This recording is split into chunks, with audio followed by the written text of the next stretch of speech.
What's up, y'all? It is another show of Dear Future Husband. We are back again with another guest, another amazing guest. I cannot wait for y'all to tune in and just kind of hear all the deets, hear what's going on, hear what we talk about, y'all.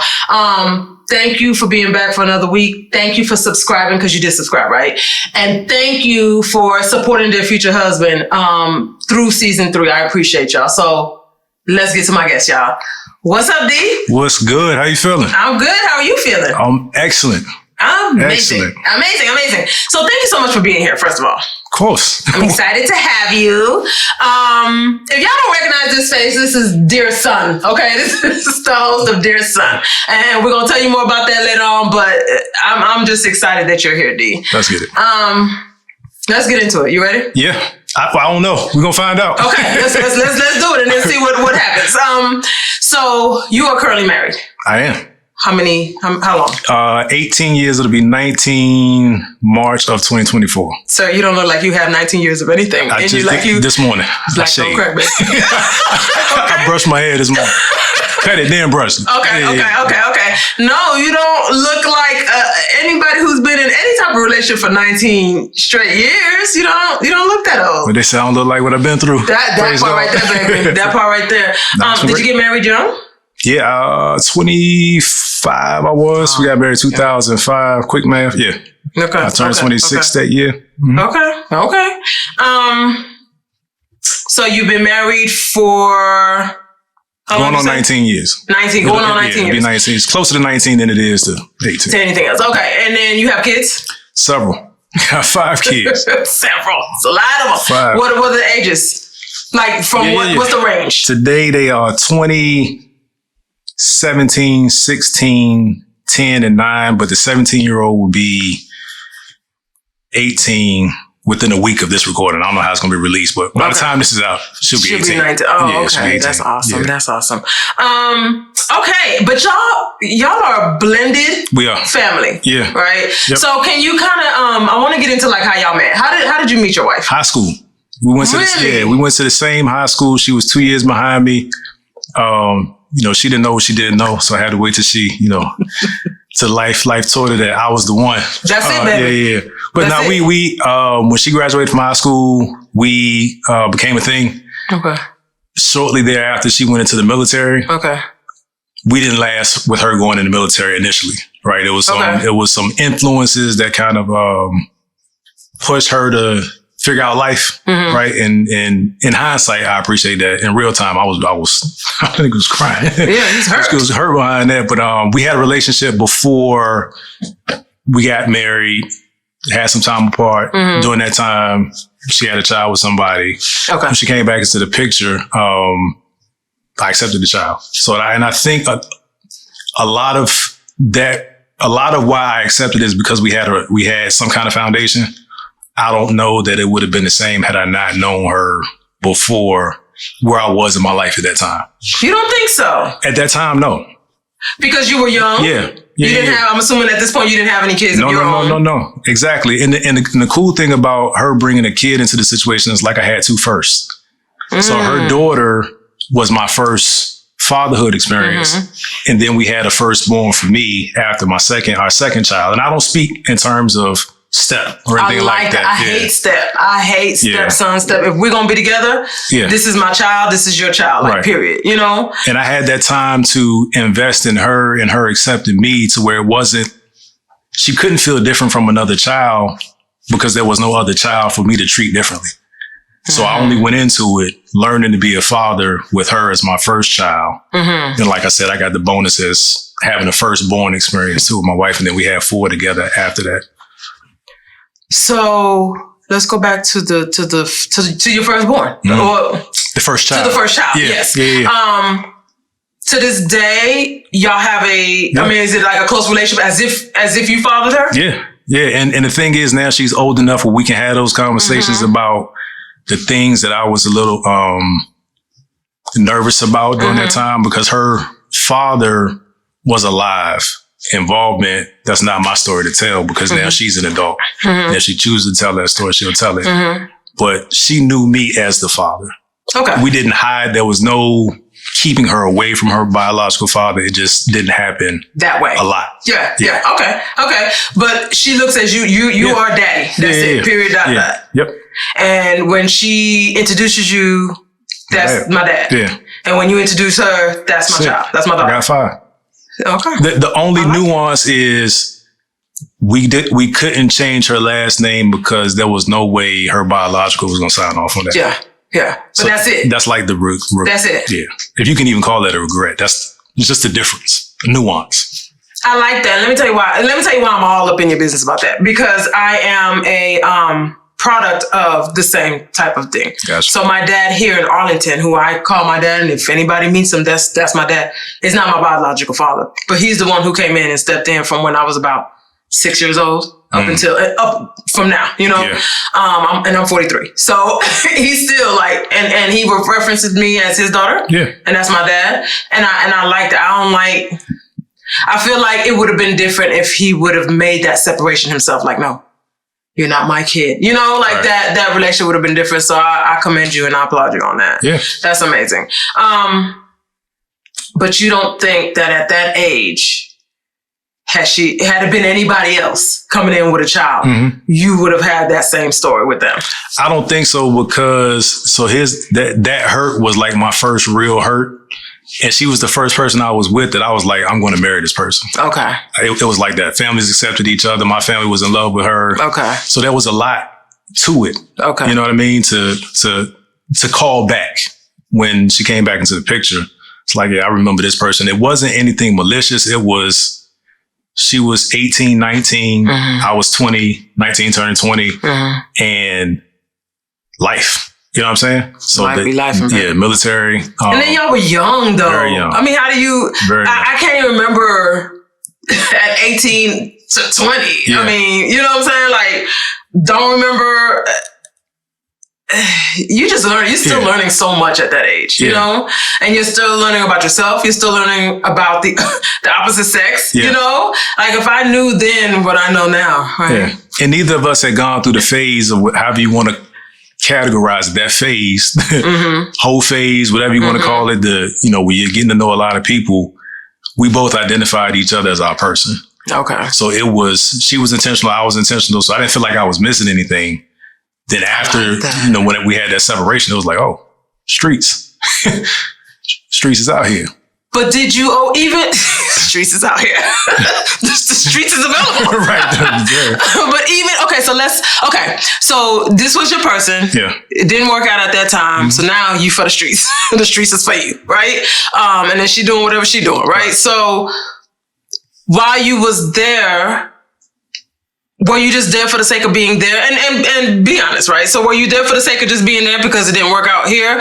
Did you like the streets? Did you think about her and like, dang, I wish it would have worked out? Do you remember? I lost any respect, not respect, but any desire for commitment.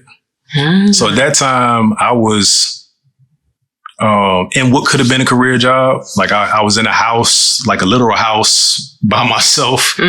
So I was living a life that was somewhat attractive to women of that age. Like, he has his own, like I think women saw me as safe because I didn't leave with any kind of energy. Like I'm really a street guy, because I'm not. But it was like, no, I go to work. I have a house. I cut my grass. Got a car. Like, especially at that age. Exactly. Because that's what was modeled before me. And that's the other piece. It was like, I was trying to set up life.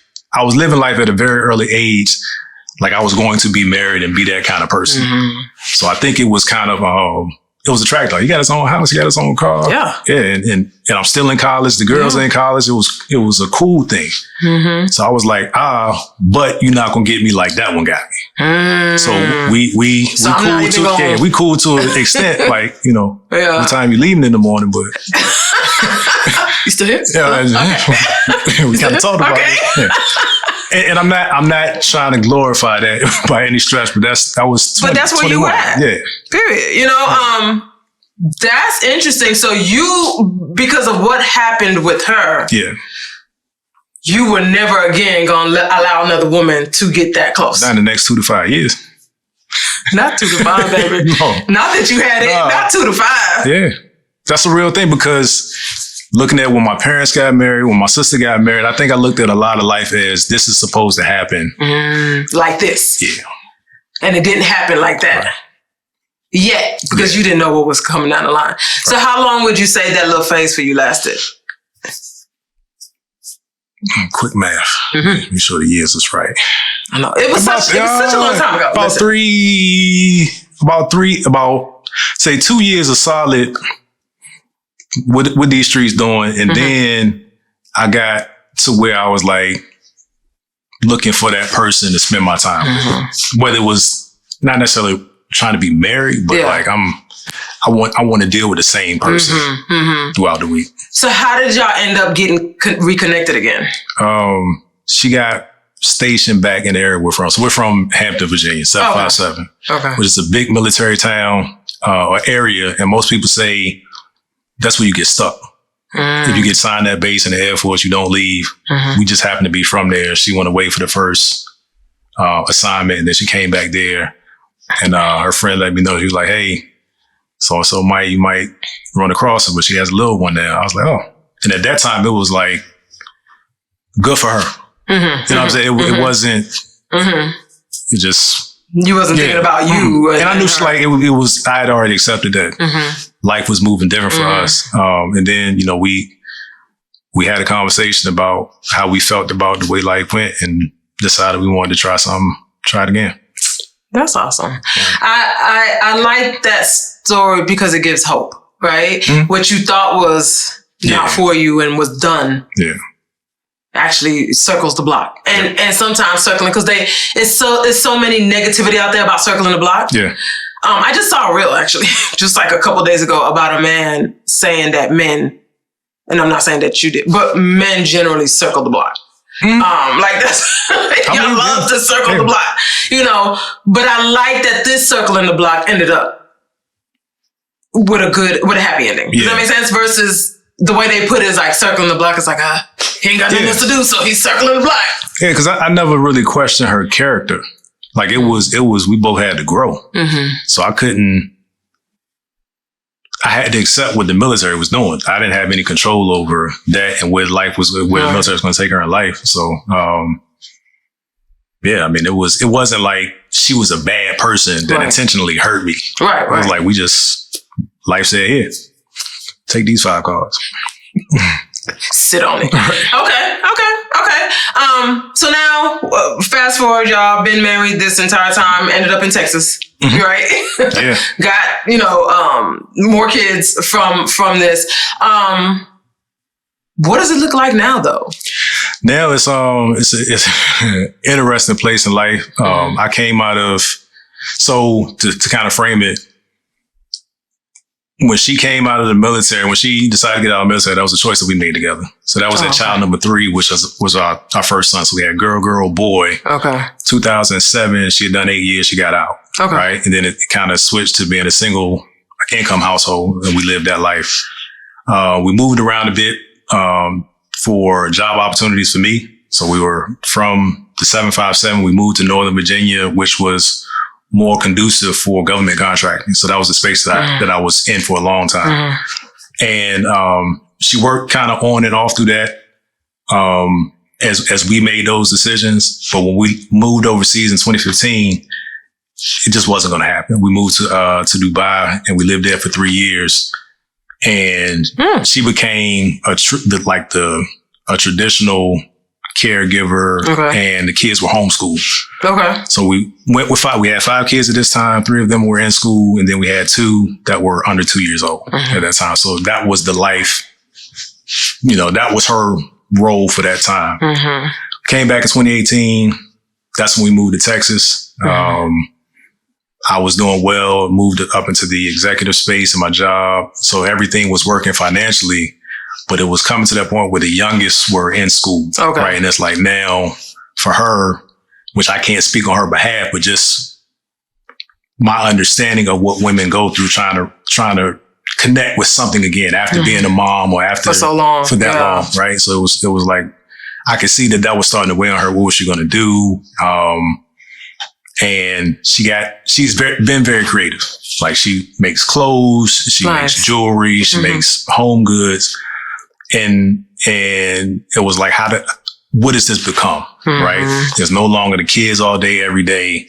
What am I going to do with my time? So she moved into a more entrepreneurial mindset, right?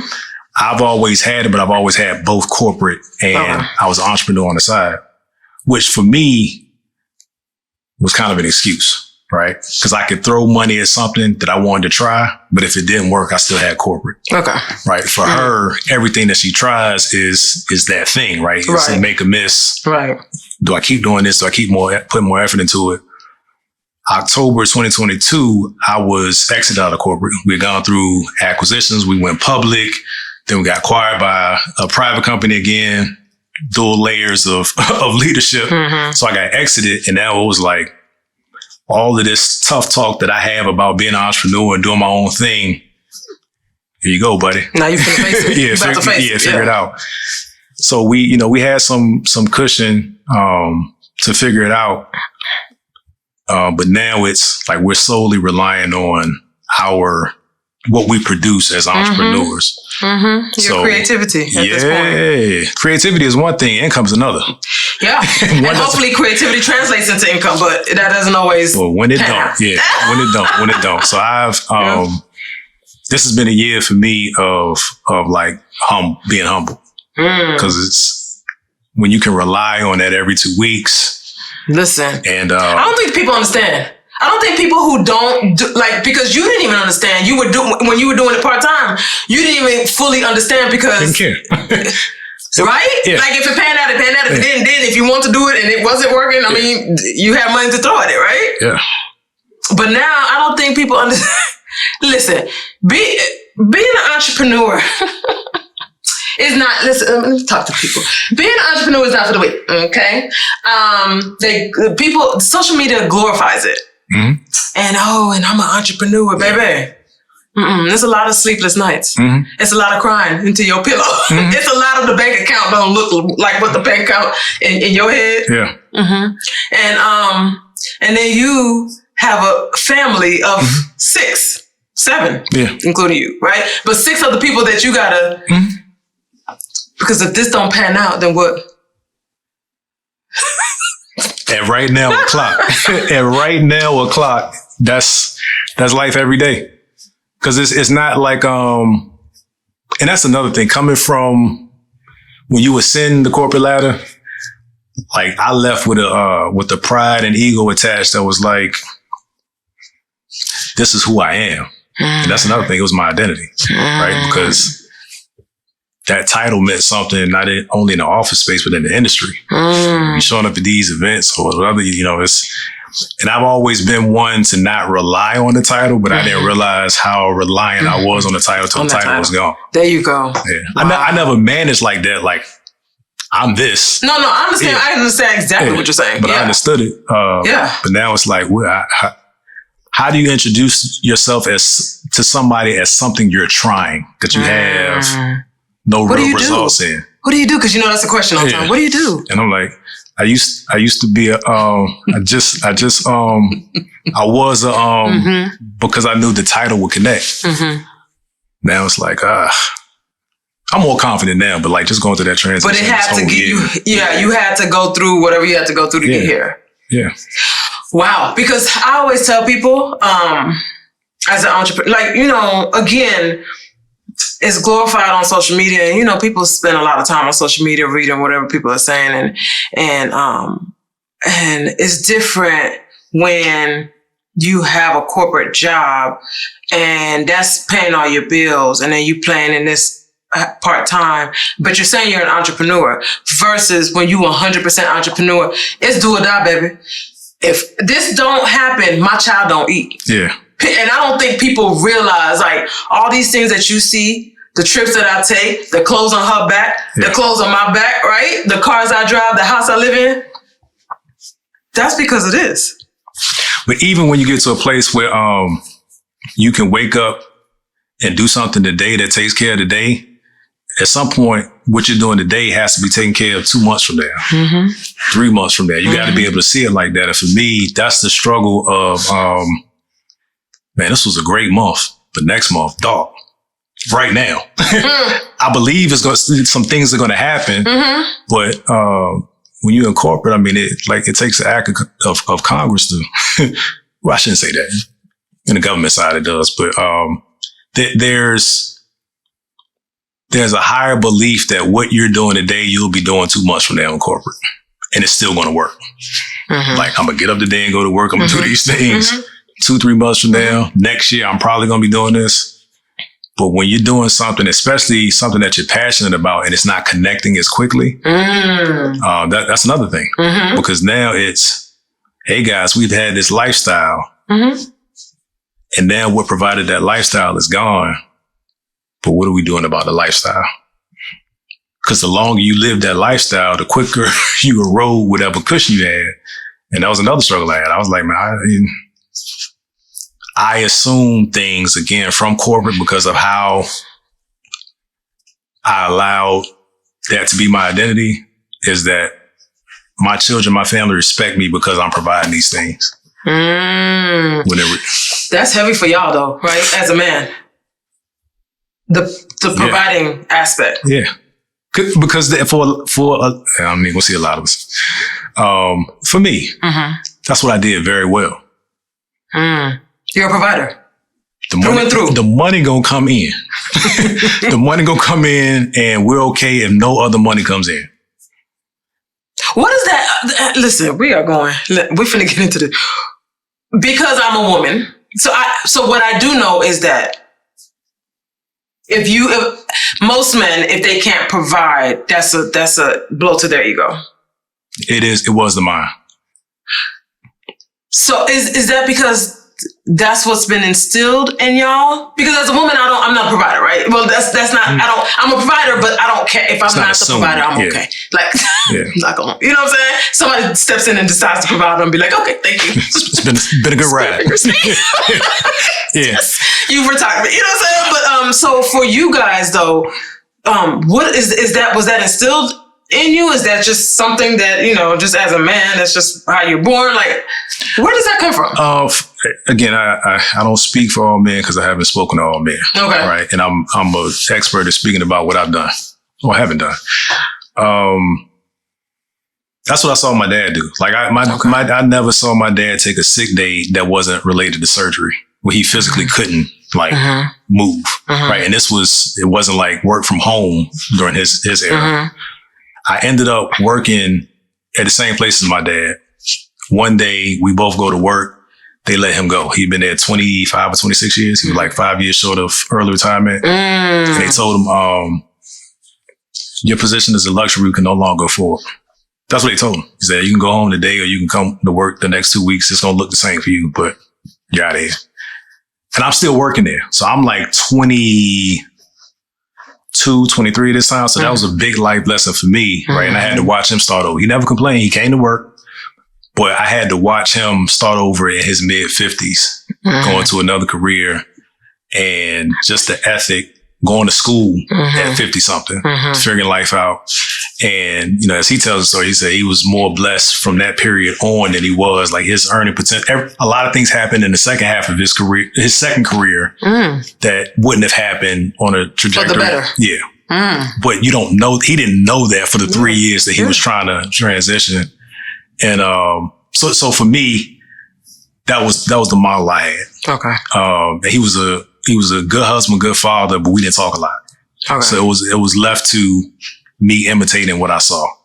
Or what you thought you was from your perception. From my perspective. Yeah. Yep. So with that, translating what you saw as a child does not necessarily resonate with your wife as an adult and the family that y'all create. So me trying to mimic what I saw my father do without a lot of context, thinking that was successful, me imitating that in my marriage didn't necessarily equate to success. I think we had to talk about a lot of stuff. There was some things that happened in my house that I just did. They happened very differently in her house. You know what I'm saying? So I'm like, the things that I'm doing is what I'm supposed to do. And if you don't recognize it, you don't appreciate it.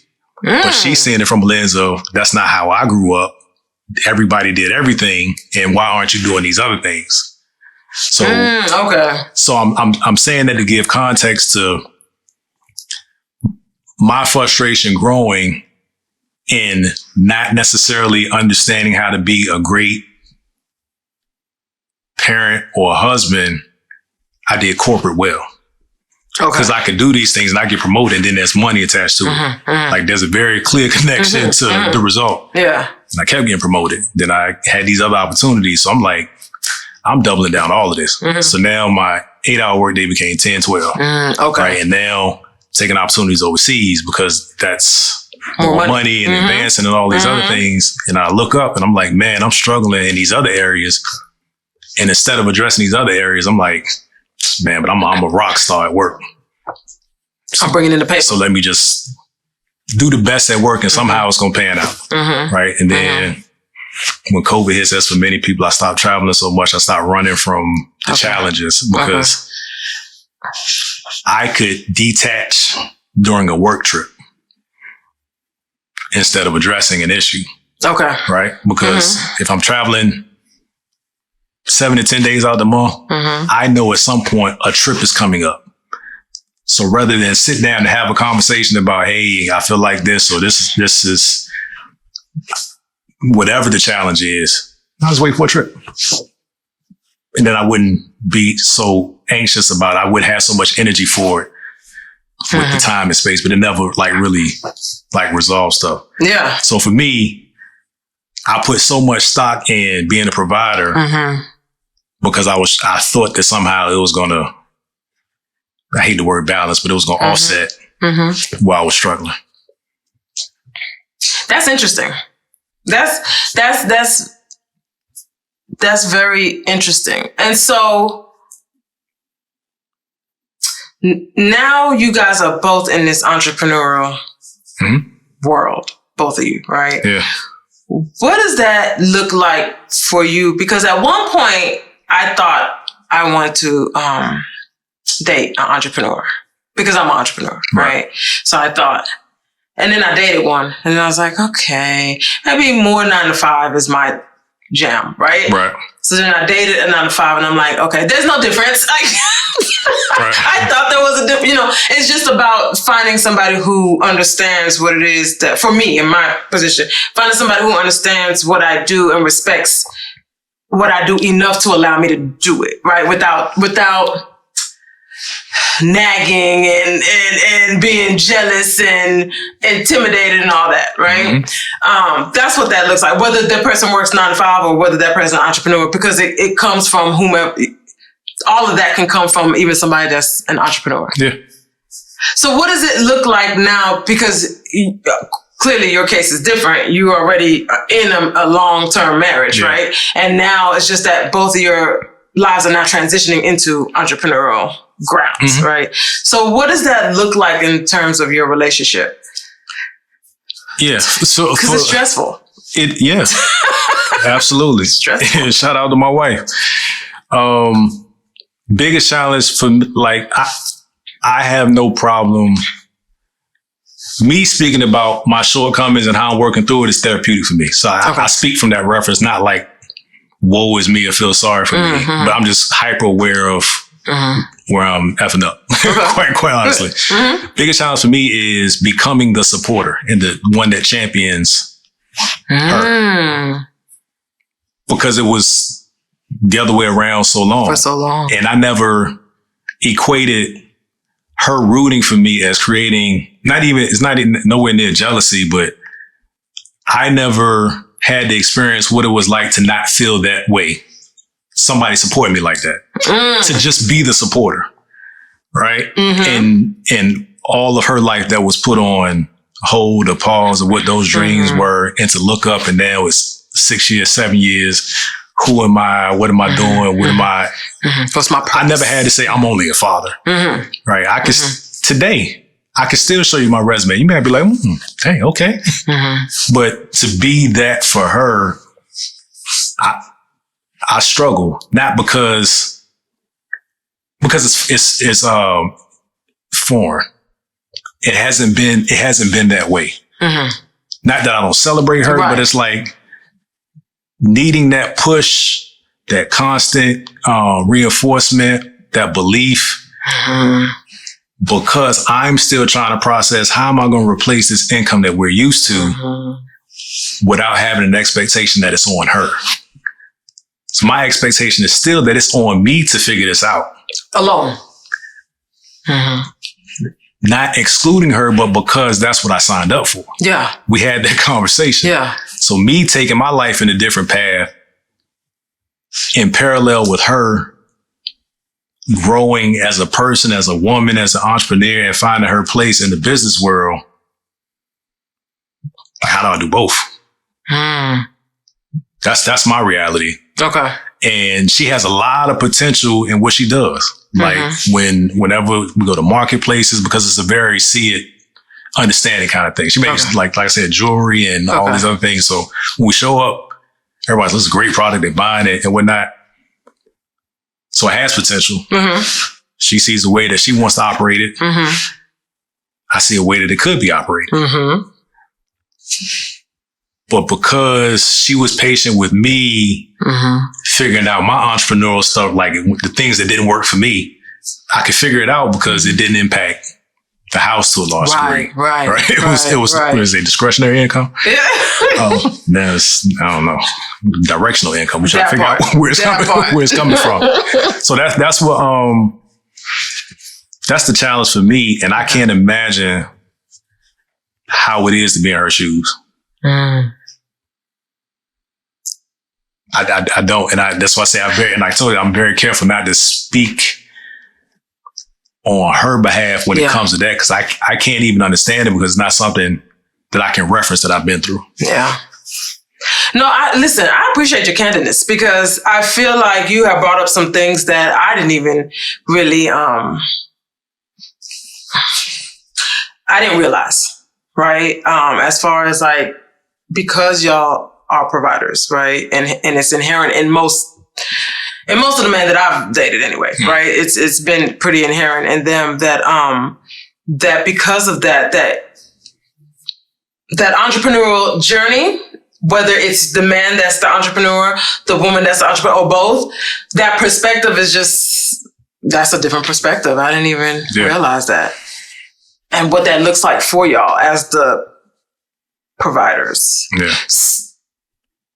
So I guess, you know, and because I've been doing this damn near 8 years now, right?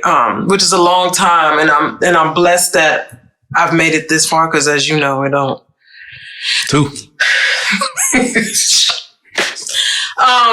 And there's days that I want to put in an application. I'm not even gonna lie, you know, and I'll just be like, let me just work for a firm, right? Like Friday.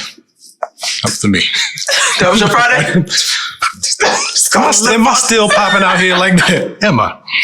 Because it's so much better for me to just get that 2-week paycheck and then go home, live my life, and come back to work, do the thing, you know, and then my money's in the account. That's so much easier. But this game is crazy, because once I start thinking about it, then I'm like, well, I don't want to.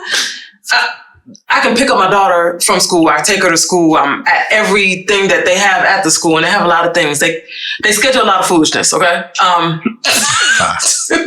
you know, they schedule, and I'm like, you know, and so, but I'm there at everything, and so that's what I have to weigh. For me, you know, but again, it's just me. It's just me and her. I have nobody else to bounce anything against, but I also have nobody else to tell me what they think that I should and shouldn't do. And I guess that's also the pros and cons, right? Because I would love to bounce my ideas off of some, hey, this is what I think. Yeah. What do you think? You think, you know, or somebody to champion me is, I don't, it's just, it's tough. Solo dolo. It's tough because, our kids are watching it happen.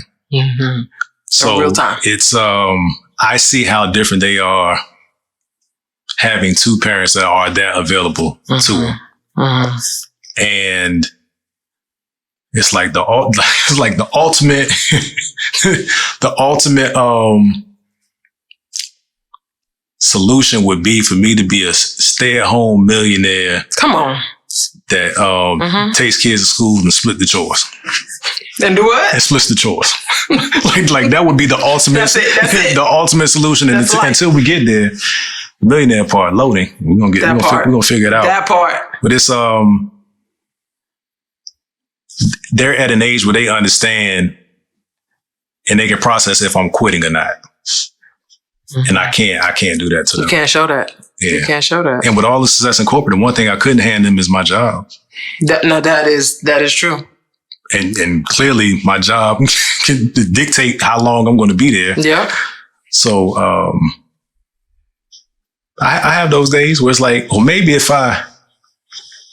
I should just, if I get the full time and I just do 6 to 3, then for 3 to 7, I'm with my, and then from 8 to 4. And I don't think life is, I don't call back to your, to the internet gurus or the social media, people that have it all together in real by real, right? Not in real life, but, there's only so much time I'm willing to trade for money. And I felt like I did that for a long time. Something I say in my podcast is, never trade your family for money. And most people are like, of course not. Then we start thinking about how you do it. Yeah, you do it. Yeah, you just justify it. Easy. Yeah, you just justify it because that's what most people do. So I'm believing God for a lot of stuff. Like I see things happening, and like a lot of it is me in my head. Like at this point last year, this was my income. Year before that, and it's like this year's like, yeah. We ain't 2x nothing. We ain't even 1x. That part. So trying to figure it out. And it's a reset that I needed because I was living life. There's a lot of stuff we was doing foolish. Okay. Like because I'm away so much, I don't like saying no. Okay. And part of that includes me saying yes to things that they didn't even ask for. Because in my head, I just think, well, we do this or we go here and we have these things. Yeah. Okay. Listen. Good stuff. Good stuff as far as, what it looks like in a marriage of entrepreneurs, right? And what it looks like even getting to that part of your marriage, of being an entrepreneur. And the providing part. Like, I think that's something that us as women is, like, very valuable on how you process that, what you think, right? As far as that's concerned. How did Dear Son come about? Like, what yeah. How did that come about? So Dear Son was a COVID revelation for me. As I mentioned before, I had a great father. I didn't like his rules in the house. So I grew up very religious, can't do this, can't do that. And I thought I should be able to make different decisions. Okay. He was very clear that wasn't an option. So it wasn't like we were arguing about it. Like, I'm not that foolish. But I was like, man, 13, 14, like I wanted our paths not to cross as much as possible. When I got my license, I'm timing it when he's coming home, I'm leaving. Again, never disrespecting him because I value life, my life. Right. And he's old school, but his father didn't talk to him. But we didn't have conversations about how the generations dealt with each other. It was very much, he was authoritative. This was what was expected. Stay in the child's place. Okay. Right. So I remember how that felt. And then my oldest son was 12, 13. I'm like, I'm managing him as I wanted my father to manage me. But what does a 13-year-old child know about how he should be managed? Right. So I was kind of just leaving him be, but he didn't want that. He wanted like, Dad, what's up? Let's go, whatever. And I felt like this almost like paralyzed. Like, man, I'm going too far being a cool dad. Can I even discipline him at this point? Like what's going on? So the podcast became a way of keeping me accountable to talk about it. And then my son was on a few episodes, and he'll come in and out of the show. But that's where it started. It was like, and I knew once I put something out there, number one, I wasn't going to take it down, but it was going to set an expectation. So at first it was just me kind of recalling moments, things that I was struggling with, things that I'd overcome. And I was like, man, this is tough. Let me start talking to people. So I started talking to other men, and other men were like, man, you're not an anomaly. Like, these are things that are happening. It just kind of grew. And now I actually have a co-host, which helps. But we have conversations that ideally a biological father and son would have, but don't always. Right? I like that. And then me and my dad had a conversation a couple years ago. I think it's a couple years ago now, or maybe a year and a half now, on the show as an episode. Nice. And we talked about things that would have been great 30 years prior. You know what I'm saying? How his relationship with his father was. And what the most interesting thing that came out of that for me was his dad died when my dad was somewhere between 20 and 22, so I never met him. Okay. But supposedly I'm the most like him of anybody that's come after him. Okay. My grandfather that I've never met. And I was talking to my dad. He went to Vietnam. His dad got sick. He came home. Funeral, buried him, went right back to Vietnam. I said, did you mourn? He was like, nah. So this is 50 years of that, because my dad was 70, 73, 74 at the time. And I was like, man, we to adapt to something to that level that's going to shape generations, because he had a son, I have sons, and like all of that's a lot to unpack, address, or just even acknowledge. Okay. So that's kind of the vein of the conversations that we have is on that show, on Dear Son. I think it's an amazing platform. Like I really like your show. I really like what it's about. And I think it's super, super dope. So good job. Keep doing the job, you know.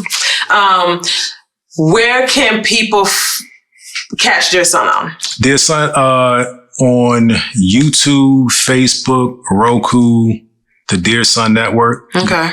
You'll find it there. Or if you just go to my IG, the Dear Son Podcast, it'll link to everything. My link tree is there. Okay.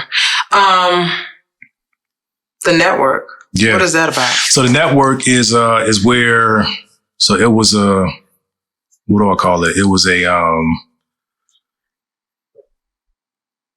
network was birthed out of the show. The show was birthed out of some real life experiences. Okay. Right? So I realized that my goal is not to be on camera. Like it was out of necessity. It was like a healing thing for me to talk through it. But I really like facilitating ideas. So for me, the Dear Son Network, long play is owned for men, right? So putting out content in various formats that help men see themselves and their brothers differently. Okay. So that's the I guess the long short version of it. So we're working on some show ideas, some documentaries. Nice. Short film stuff, yeah. Nice. And it's going to be on the network. All those short films and documentaries will be nice. Yeah, you might find it on Tubi too. They taught me a couple coins. We're going to see. You know what I'm saying? Okay. We're going to see. That part. Netflix, all the good stuff, right? So that's how we shoot. We shoot Netflix approved approach. So that's my, I hate calling it, I just say it's a lofty aspiration. No, I'm not going to say lofty. It's where it's going. That's it, period. Yeah, I shoot everything as if it can land somewhere like that. On there, as you should. That's a long game. I don't know why anybody wouldn't. Yeah, I see you doing the same thing here. You know, I'm not. You know what I'm saying? I'm very familiar. Because all you got to do is just, it ain't going to be that much of a jump. You feel me, Netflix? You feel me, Tubi? Okay. Actually, I'm not going to say that on camera. I'm going to let that be. Okay, so, D, I appreciate you. I appreciate you for coming on here and just being transparent, you know, and putting that out there. But this is what you do anyway on Dear Son, right? The Dear Son. So like you kind of just bare your soul. Is that appropriate to say? That's what I got. Like I don't have anybody that would be laughing about anything that I'm saying has a lot to figure out about life anyway. So I can't be concerned about that. So I put out things that hopefully will be helpful to people. Yeah. If it don't apply, let it fly. That's it, baby. Yeah. Keep on. So I really appreciate you for being on here. I love the content. Y'all make sure to check him out on all the mediums that he has said that Dear Son is on. What is it on again? It's on, of course, YouTube, Facebook, Roku. You'll see snippets of it on IG. On IG. Yeah. Okay. So y'all make sure to support him, follow him. And then the network, how do they get? So it's all under the guise of that, right? So if you on Roku specifically, there's a channel, the Dear Son Network. You can download it like you would download Netflix or Kevin on Stage, anything like that. That's how it aligns on my grid. And you just select it as a channel, and you can see everything. So everything's kind of outlined or categorized there. So that's the place where you'll see the network look. Okay. On YouTube, I have stuff releasing every week, and then Facebook, there's stuff releasing there every week too. Okay. But in terms of where I'm actually going with it, if you get on Roku, download the channel. Got it. Yep. All right, y'all make sure to support him, and tune in to yet another show next week, y'all, because we drop them every week. So tune in to the next show. Thank you, Dee, for being on. I appreciate you. Thank y'all for watching and subscribing, because I know you did. And we'll see you next time. Bye.